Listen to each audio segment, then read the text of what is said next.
जिसे देखो यही कह रहा है कि भाई कोई नई टैक्स रिजीम आई है क्या? सरकार ने बजट में ओल्ड और न्यू के बाद कोई और भी टैक्स रिजीम को पेश कर दिया है क्या?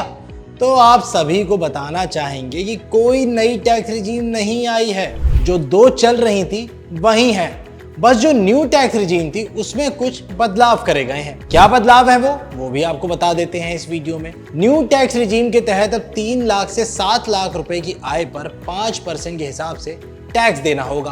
पहले ये 6 लाख तक था। 7 से 10 लाख की सैलरी पर 10% के हिसाब से टैक्स देना होगा।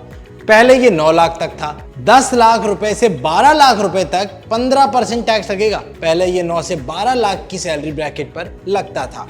12 लाख से 15 लाख रुपए तक के लिए 20% लगेगा।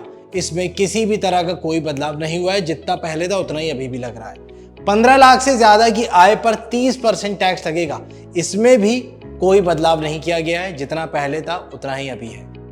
लेकिन न्यू टैक्स रिजीम में केवल इतना ही बदलाव नहीं है। आपको बता दें कि इसके अलावा स्टैंडर्ड डिडक्शन को भी 50,000 से बढ़ाकर 75,000 रुपए कर दिया गया है। इन बदलावों से टैक्स पेयर्स को 17,500 रुपए तक का फायदा होगा।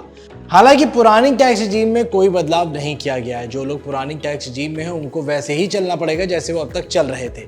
अब सवाल है कि आखिर टैक्स में बदलाव का प्रस्ताव क्यों दिया गया? क्या सरकार को ऐसी दिक्कत आन पड़ी कि उनको इसमें भी संशोधन करना पड़ा? तो आपको बता दें कि कॉस्ट इन्फ्लेशन इंडेक्स साल 2012-13 में 200 था, जो कि 2024-25 के लिए बढ़कर 363 तक पहुंच गया है। इन आंकड़ों में अंतर के लिए प्रमुख रूप से बढ़ती महंगाई भी जिम्मेदार है। इस वजह से पुरानी टैक्स स्लैब में बदलाव का प्रस्ताव दिया गया है, जिससे बाजार संतुलन बना रहे। सरकार की मंशा तो आपको समझ आ गई। टैक्स रिजीम में क्या फेरबदल हुए हैं वो भी आपको समझ आ गया।